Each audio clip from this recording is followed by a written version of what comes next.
COVID-19 has made it clear to all of us how quickly and how comprehensively a global crisis can affect all of our lives, right down to the most private sphere. How can we learn from mistakes and good practices while fighting the global pandemic for battling climate change worldwide?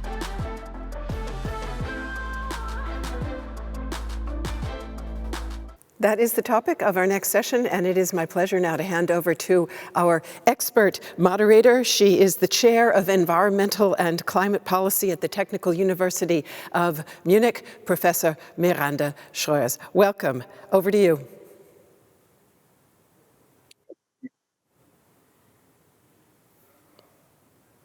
Miranda SCHREURS, can you hear us? Yes, I can. Hello. Over to you. It's all yours now. Thank you. Thank you very much. It's very nice to be here. Welcome to this session, Flattening the Climate Curves, Lessons from the Pandemic. My name is Miranda SCHREURS, and I'm a professor of environment and climate policy at the Technical University of Munich. And today we have a very exciting panel. I'm happy to welcome to this panel a number of speakers from around the world. We have a very international panel. Our first speaker will be Hilda Flavia NAKABUYE. Ms. NAKABUYE is a climate and environmental rights activist, and she's founder of Fridays for the Future in Uganda. Our second speaker will be Ms. Sophie HOWE, who is Future Generations Commissioner for Wales, one of the first ombudspersons in the world looking at future generations. Then I'm happy to welcome Ms. Nino TANDILASHVILI. Ms. TANDILASHVILI is Deputy Minister of the Ministry of Environmental Protection and Agriculture of Georgia.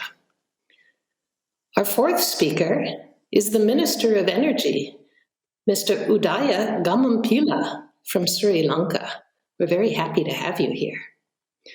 And our final speaker will be Ambassador Yeon-chul, who is the Ambassador for Climate Change from Korea.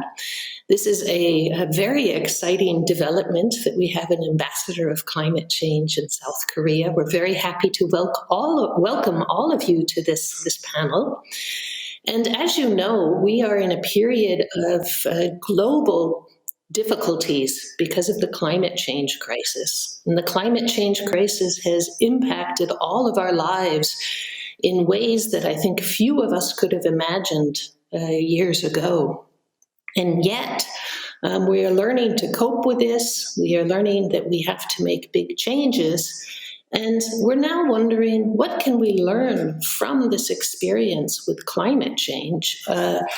Learn from this experience for climate change? What can we learn in the lessons from how we have dealt with the pandemic for what we might need to do to address the climate crisis, which we know is a very big and important crisis?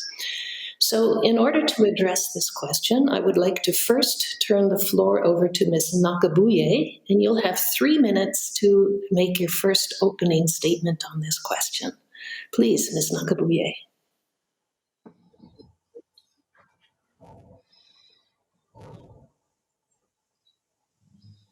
Ms. NAKABUYE, can you hear me? I think we're having a few technical difficulties here, so maybe I'll first speak with Ms. Sophie HOWE and ask you to begin us here. Thank you very much for introducing me, and thank you for inviting me to join you today. I think that the pandemic has been described to me as a potential of being a dress rehearsal for climate change, and I think what it's exposed is the fact that it's taken every nation by surprise. I was hearing something else. It's taken every nation by surprise, but really it should not have taken us by surprise because, of course, the risk of a global pandemic has been in the top 10 global risks on the global risk register for very many years. Actually, what is in the top 3 of the global risk registers at the moment is all issues relating to climate change, the effects of climate change, ecological resilience, and so on. And so I think it has really exposed governments across the world in terms of their ability to take on board those risks and be actively responding to them. I also think, however, that it's the pandemic has been absolutely horrendous for so many people, the impacts it's had on our economy, the impacts that it's had on people losing their loved ones and so on. But I also think that it's retained a kind of, there's been a moment for us to pause as individuals to reflect on what actually matters in life, a moment in time for people to connect back with nature when they've been having to stay very close to their homes, a moment for governments and governance at all levels to be thinking about new and different solutions. And of course, it's unsurprising, therefore, that very many governments across the world are saying, in terms of how we build back post-COVID, and there's a term that's used in the UK, build back better. I don't subscribe to that because that suggests to me that we just do what we did before a little bit better. I think that we need to fundamentally reconstruct, and we need to reconstruct in a way which is both dealing with the fallout of COVID in a way which is preventing that bigger crises coming down the road in terms of climate change. So there are opportunities, I think, to rethink communities, opportunities to think about 20-minute sustainable neighbourhoods, opportunities to invest to start the economy in sustainable industries, opportunities to use that investment to create jobs for those who are most marginalised. So thinking about those green jobs, linking those to people who are furthest from the labour market, women, Black, Asian minority, ethnic communities, and so on. So I think that, in a pandemic, there's that saying, never waste a good crisis. And I really want to see that crisis ensuring that we pause and reflect on our system-wide, international system-wide approach to responding to emergencies before they become emergencies in many ways, but also to reflect on how we use that opportunity to innovate, to come together and to do fundamentally different and better things. Thank you very much. And I'll come back later and ask you if you can also say a word about what it means to be an ombudsperson, a commissioner for the future generations. Let me try again if we could get Ms. NAKABUYE here now. Ms. NAKABUYE, would you like to make a comment? Yes, thank you so much. I don't know, my mic was muted before, so I couldn't hear anything. I was just texting the tech group, but now I can hear everything perfectly. Excellent. Maybe you can tell us what you think needs to be learned from the pandemic for the future for dealing with climate change. Okay, thank you so much. I'm so glad that I'm among the few people from the Global South that are attending this conference. And I think that I'm going to use this chance very well to speak for those that haven't been part of this. And in my context, the word climate change is self-explanatory at this level because I have grown up seeing and witnessing how a breaking down climate is affecting us. For Uganda, the past month since the outbreak of the COVID-19 pandemic have not been easy. Neither are we in a good state right now. We have battled with pandemics and killer diseases before with much more killing speed than we are seeing with COVID-19. But it's just like any others before, we can't handle this one. It is yet another problem that is making things worse. My country, Uganda, has been facing constant floods since the end of last year, and we have lost about 1,000 people to floods and landslides. The same applies to our neighbor, Kenya. We are facing regular extreme weather events that are displacing people, but it is nowhere in international media. The the COVID emergency has challenged us. It has shown us that if we need to take action, we can. But the big question is, why haven't we taken action even for climate? We need real action. We are tired of the usual talks that we give. The massive disruption in our lifestyles caused by the pandemic have come with an opportunity for us to move to a more sustainable lifestyle. But we will be more efficient if only our leaders are willing to take concrete steps. We need leaders to come up and take concrete, decisive steps to encourage the positive environmental changes that were enacted during lockdown. We already have most of the answers to as why we are not acting or why everything is getting worse with the climate emergency. We need urgent climate action. It must be taken to avoid future calamities. There has been global unprecedented action with sharing, support, and exchange for resources mutually, not the global north pressing the global south. This is really needed, and science must be taken serious in these days because pandemics like COVID-19 and extreme weather events have come with a warning that is often ignored.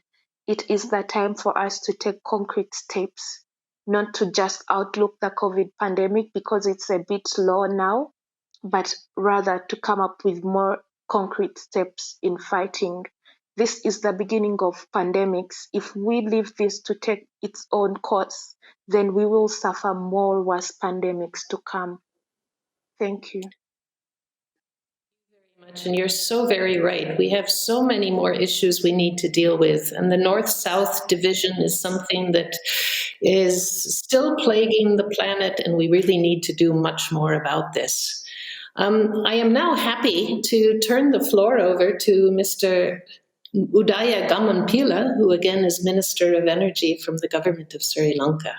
Minister, the floor is yours.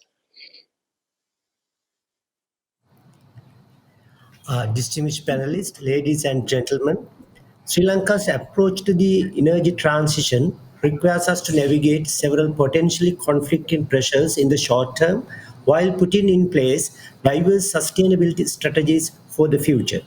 Although Sri Lanka has not been affected by the pandemic as severely as some countries, it has been crippling to an economy that derives a substantial part of the GDP from tourism and foreign direct investment.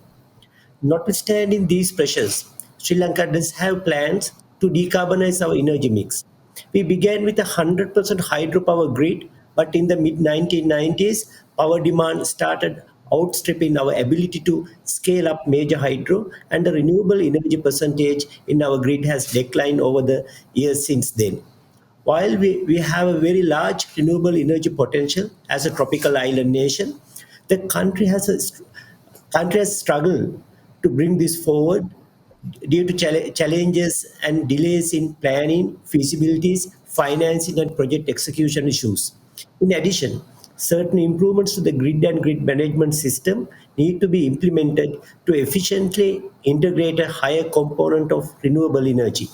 Because of the latter, we are encouraging distributed renewable energy with rooftop solar, showing continued growth through supportive government policies, including the introduction of very low interest loans to support homeowners introduced in the last budget. We are also adding large solar energy content to the grid with 7,000 small-scale solar projects at local level that will support local economies and will soon introduce steps such as new energy-efficient building codes, appliance ratings and standards, and funds for organizations to improve energy efficiency. Thank you. Thank you very much for these opening words. I hope I'm not cutting you off in the middle of a statement. Oh, well, that's fine. Thanks. Okay, we'll come back to you. So all is good. And your points are also very important. You're mentioning the renewable energy that is an option for the future. And Sri Lanka, as a tropical state, perhaps a region where it's possible to do more with renewable energy. At the same time, you mentioned the struggles and the big needs for dealing with a situation where, for example, tourism has dropped off because of the corona crisis. So thank you for these opening words. And now I'd like to turn the floor over to Ambassador Yeon-chul to tell us a little bit about the perspective on climate change in the post-pandemic recovery period, perspective from South Korea, please. Okay. Thank you for having me, as I'm honored to be a part of the 7th Battery Energy Transition Dialogue this year. Before talking about today's topics, I'd like to say first that all of you stay safe and healthy in the context of COVID-19 pandemic. With regard to today's topic, I'd like to say that the world is facing the unprecedented crisis of COVID-19 pandemic, economic recession, and climate change. And in this context, I view that Green New Deal matters in overcoming this crisis.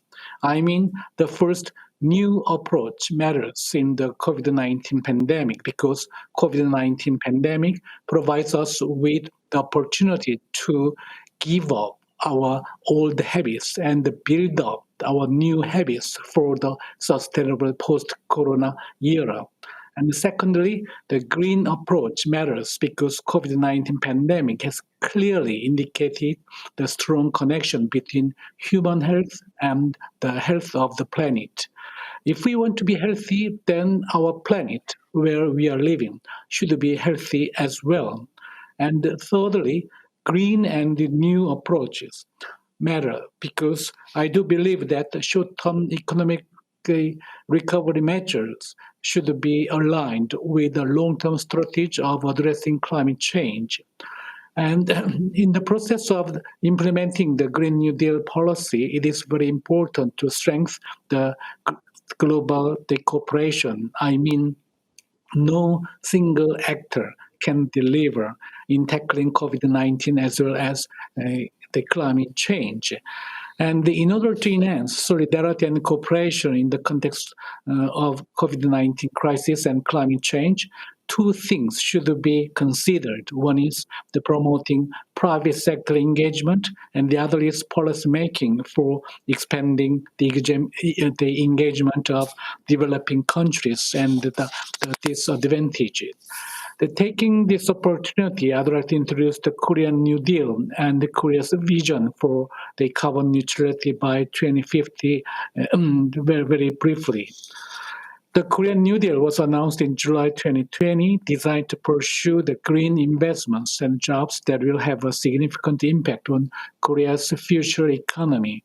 And the Korean New Deal consists of the three key pillars: green, digital, and the stronger safety net. Our green and the digital New Deals will deliver the sustainable growth to enable the Korean economy to reach the new heights.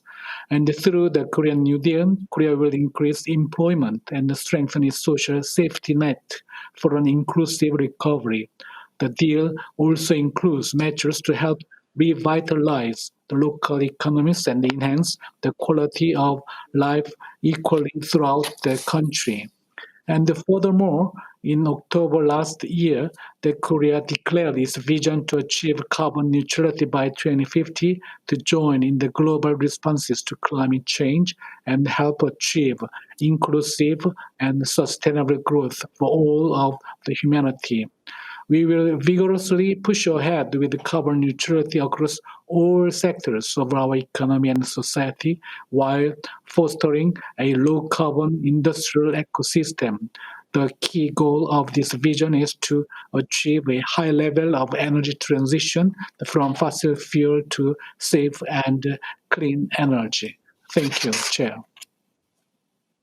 Thank you very much, Ambassador. And your words are very encouraging. The Korean New Deal for environment and climate is a sign of hope that there really are some forces and willingness to bring about change. So thank you very much for that. And I'm very happy to see that our sixth speaker, Ms. Nino TANDILASHVILI, has managed to get back into the Zoom or the meeting here.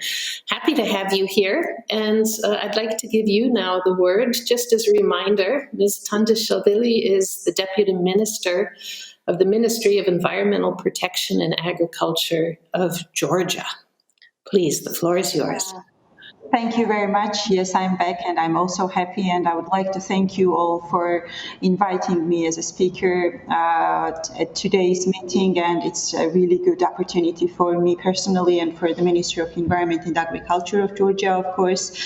Let me briefly tell you the views from our side and on the main question. So we all know and we do understand that global health crisis has created the grave uncertainties across the world, and in response, governments have brought in unprecedented measures to curb the spread of the virus, and the governments introduced the economic stimulus packages as well and started to implement them in the reality. And of course, in parallel, the governments have to restrict the movement and mass gatherings of the people across the globe. Whilst the COVID-19 has seemingly put the environmental diplomacy and environmental topics a bit on hold with the postponement of COP26 and 15th Biodiversity COP to 2021. And overall, the pandemic and climate change together threaten the stability of the whole world society and can cause the unprecedented financial, social, and environmental crisis. But in this context, Georgia keeps it enhanced low carbon trajectory through increased reliance on renewable energy sources and the further reduction in the demand for fossil fuel in the country. Of course, my country has already provided some, I could call it small incentives toward both of these aims. And just to give you the example, households and small-scale businesses can now transfer the electricity produced by PV system back to the grid. We believe that COVID-19 could be seen as momentum for choosing the green recovery by increasing clean energy packages for economic sectors. And obviously, this challenge can be overcome by collaboration with our international partners and by sharing our experiences gathered during the pandemic period. Of course, we are not in a position to determine the long-term impact, but we know well and are assured that what is the best for our sustainable, healthy, and resilient future, and hence the low-carbon development with activities that support the inclusive green economy has no alternative if we are serious for our future. The coronavirus pandemic has already affected the usual mobility patterns, demanding decisions for providing our civilians with an alternative and safer way to travel. One of the alternative solutions, of course, is to develop bicycle lanes. And during the pandemic period, for instance, one of the largest cities of Georgia, Rustavi, has developed and adopted a cycling strategy for 2030 through technical support of the German government. And so this non-motorized mobility has already received our enlarged attention due to its merit to match with the pandemic restrictions, especially when the mass transit closes down, especially in the urban areas. So with the cooperation to subnational authorities, the facilitation of cycling and walking behavior of our inhabitants would allow us to strengthen the non-motorized mobility in our large cities, where we also do face the GHG emissions from the transport sector, but not only the air pollution as well, and to build a safer and healthier future for the low carbon climate friendly practices. And pandemic and climate change, we do understand, and we all understand that are closely correlated. And of course, the lockdowns caused pandemic. The lockdowns actually slowed kind of climate change that resulted in cutting fossil fuel use, air pollution, and GHG emissions. But it is also clear that this is, of course, the temporary impact, and soon the economy start recovering. So it is important to mention here that the world society should attempt to recover their activities in a sustainable manner to reduce both the climate and future pandemic risks.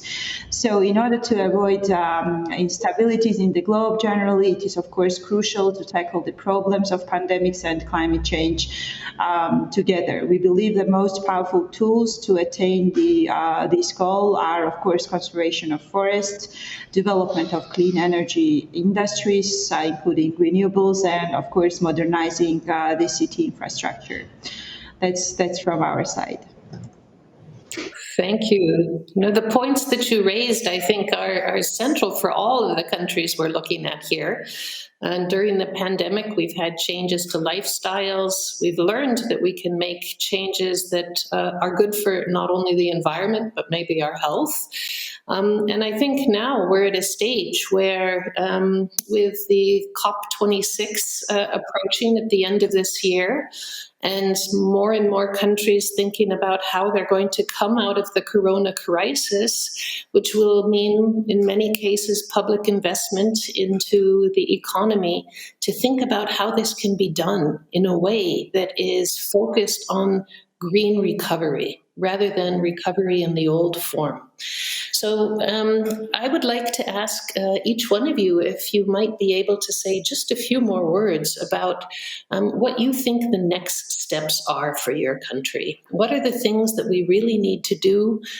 In some countries, perhaps the low-hanging fruit has been picked, and now it means we need to look more at deeper changes into fossil fuel use, for example.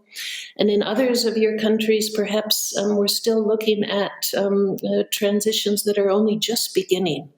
So I'd like to give you all a chance, but this time we have to be a little bit shorter because we don't have so much time left in our session, to say just a few more words. And I'm going to go through what was originally planned in our speaking order and return with Ms. NAKABUYE. Perhaps you can keep your comments to just a minute and a half or so.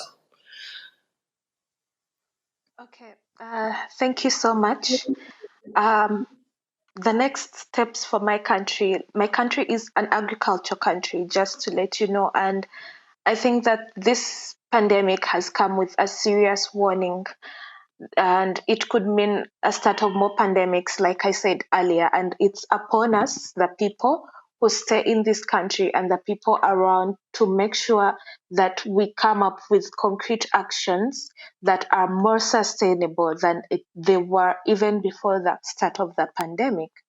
And we also need to change the way we interact with nature, because this is very basic, especially in regard to the effects of the climate crisis.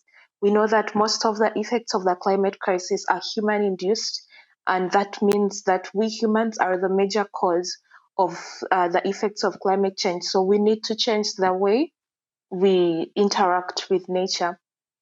And I want to emphasize that we need a just transition. We need a just transition from fossil fuels to renewable energy. Africa, my continent, receives sunlight throughout the year. And that means that we can generate solar energy throughout the year. If we can do this, then why aren't we doing it already? We are short of resources, but if we get the support we need from the global community, we can find these resources. These are some of the things that we should look out for, especially us in the global south. I urge Africans to look out for this solar energy because we receive sunlight throughout the year. And we should also look at reforestation, because most of our forests are cleared. One of the biggest issues we have in Africa is deforestation. In my country, Uganda, we are only left with 8% of our forest cover, and this is a very big issue because there is an energy debt. By energy debt, I mean that most of the energy used is coming from forests, and mainly women face more trouble finding energy for domestic use and also for other practices around home. So I think that we should have a just transition from fossil fuel to renewable energy, and Africa should look into solar energy because we produce sunlight throughout the year. Renewable energies should be the next sustainable thing to do. I think all countries should take this on. Thank you. Thank you, Ms. NAKABUYE. And what you've just said now, I think, is a wonderful sequence back to Ms. HOWE, who is talking about future generations. So the concept of just transition also has something to do with your position, doesn't it, Ms. HOWE? Absolutely. Wales is the only country in the world to have legislated to protect the interests of future generations, and to have appointed an independent commissioner myself to oversee the implementation of that legislation. And as a result of that, this provides a framework for accountability of our governments, both at a national level and also at a local level, because our Future Generations Act covers all 44 of our main public institutions in Wales.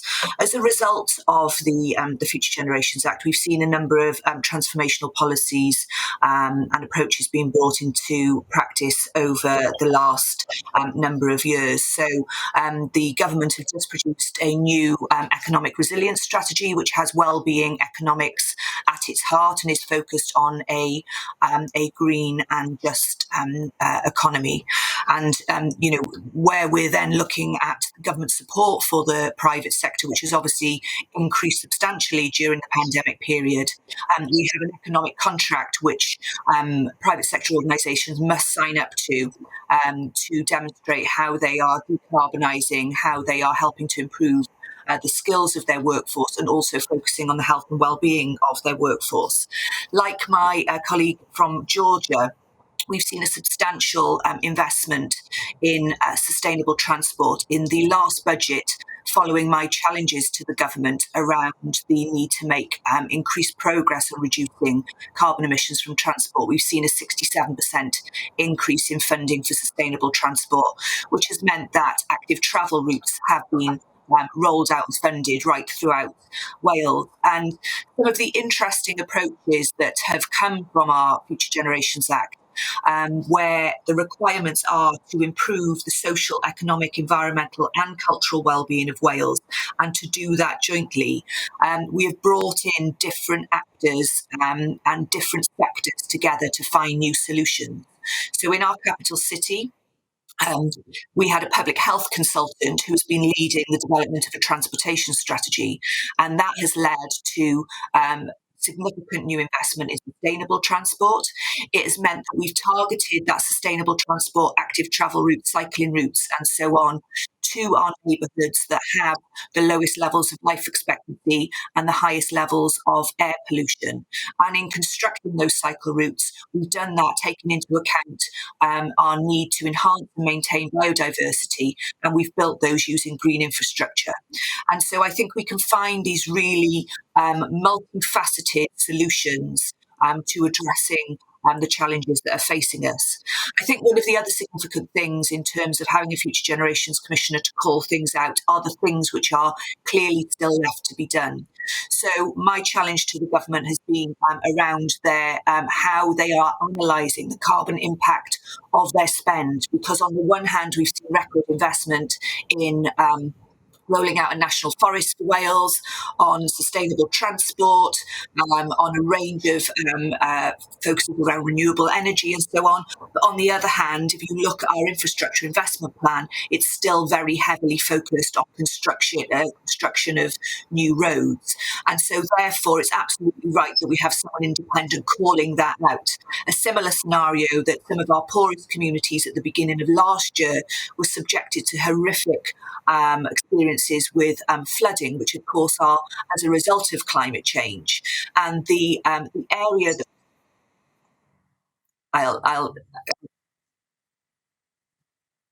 Okay. The area that was most affected by those floods, which will cost millions and millions of pounds to address, is also the area pension funds are investing the most in fossil fuels. So the point that I'm making is we have to look at things holistically. Big new policy initiatives are good, but we also have to look elsewhere to make sure that things that we're already doing are not cancelling those things out.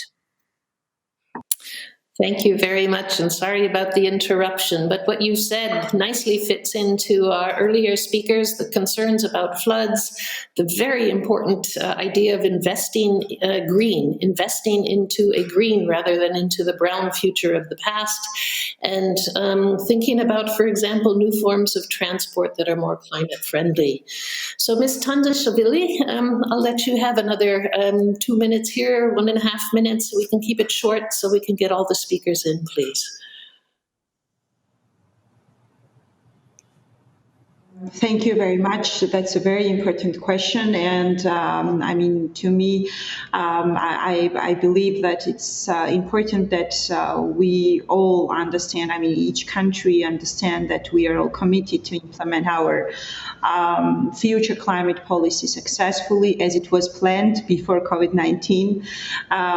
Also, let me state that our common responsibility is, of course, to communicate our increased ambitions through our updated nationally determined contribution documents, and also we do understand that we also need to have the long-term strategies on climate-friendly, low-emission development pathways. And in this context, Georgia has already updated its nationally determined contribution document, which actually includes quite ambitious targets, and this means that Georgia makes an unconditional commitment to reduce the total amount of GHG emissions at the national level by 35% by 2030 in comparison to the levels registered in 1990. And Georgia also makes a conditional commitment to reduce the total amount of GHG emissions by 57% by 2030 compared to the 1990. So, provided that it will receive international financial assistance. And of course, our updated NDC includes the sectorial targets for 7 economic sectors. And we have also developed the climate strategy and action plan, which covers 7 sectors of economy, starting from energy generation and transmission, going to waste, buildings, transport, industry, agriculture, and forestry. And all of them has to be in the transformation process, and there are concrete targets for each sectors in order to enable the country to reduce GHG emissions and be decent partner of the countries aiming to achieve the temperature goals of the Paris Agreement. And of course, Georgia is also in the process of developing its long-term low-emission development strategy, which should create the long-term vision for our country by achieving the carbon neutrality goal. And we expect that our government will improve and approves the nationally determined contribution document quite soon, and that it will be sent to the UNFCCC Secretariat. In this regard, when we had the elaboration process of our nationally determined contribution strategic document, which is an important document for the country, and not only for the Ministry of Environment of Georgia, but also for other sectorial ministries as well, we had a massive consultation process with public authorities, with non-governmental civil society organizations, youth, local organizations, and so on, and also the consultations with our sectorial ministries, starting from Ministry of Economy and Finance, and so on. And intersectoral cooperation and coordination is very important if we would like to achieve the goals that we envisage to have in the context of climate action. And we do understand that climate change related measures, whether mitigation or adaptation, can support the improvement of the living conditions and resilience of our communities. And this communication is also important with the community, because without their active involvement, we won't be able to achieve these results as well. So consequently, we also see that implementing climate policy clearly contributes to the protection protection of common national values, including social relationships, and of course ecosystems and social well-being of our groups and communities in the country. And that's an important aspect when we are talking about our national priorities and targets and international cooperation. Really important, interesting, wonderful to hear that you're also thinking about the NDCs in Paris and what needs to come for the Paris Agreement's revitalization next. I'd like to now turn back to Minister GAMMANPILA. Please, your last comments. And Professor Ambassador Yeon-chul, you'll get to have the final words. Thank you. Actually, we have set a very aggressive target of 70% of renewable energy power generation by 2030. And in between, as a transition measure, we are changing from coal to natural gas, because Sri Lanka has its own domestic deposits of natural gas offshore. Then we are moving aggressively forward with plans to electrify public transport and encourage the use of personal electrical vehicles. A long term, of course, we want to be net carbon zero nation by 2050. So now we are planning to harness our abundant wind and solar potential to generate green hydrogen for domestic use as well as for exports. Then, in fact, we have already commenced discussions with the Green Set of Norway in this regard, and we welcome global innovators as well as investors to join hands with us to develop with the correct technology. Then we are very happy to announce that our forest cover is as high as 31% and green cover is around 80%. So, but we have recently launched another reforestation campaign to increase our forest cover further. With all that, we are very confident we would be able to be a net carbon zero nation by 2050. Thank you. Thank you so very much. And the points you raise are just perfect. Green hydrogen, reforestation, renewables, and taking back a comment from earlier presentations, such as from Georgia, the idea of green investment, which I think brings us back to our climate ambassador, Ambassador Yeon, please. So we try to have the inclusive green recovery towards the carbon neutrality, the policy. So let me elaborate more on this. The first, on inclusive. As we face the daunting task of overcoming COVID-19 and the economic crisis, it is important to make sure we do not leave anyone or any country behind in our recovery efforts. Secondly, with regard to the green recovery, COVID-19 has ironically brought us the opportunity to build back better and greener. The greening our recovery measures will be an important starting point to not only rebuild our economy, but also to provide a strong foundation for the longer-term climate policies and actions. And finally, as for carbon neutrality, based on green recovery, we hope that the international community will be able to align the short-term stimulus package with the long-term climate goals, as I mentioned before. And in line with the recommendations of IPCC, as well as the goals set under the Paris Agreement, achieving carbon neutrality by 2050 will be important to overcome the climate crisis. And it is the ambitious target that needs still more commitments around the globe. Last but not least, I want to say that the discussions about climate change can be regarded as a dialogue between current and the future generations. So I view that the climate crisis is caused by the current generation's indiscreet desire. So the current generation is indebted to the future generation. So I do believe the current generation is the generation to protect the environment and save the planet. Otherwise, it is expected that we cannot live here because our Earth might be uninhabitable. Thank you, Chair.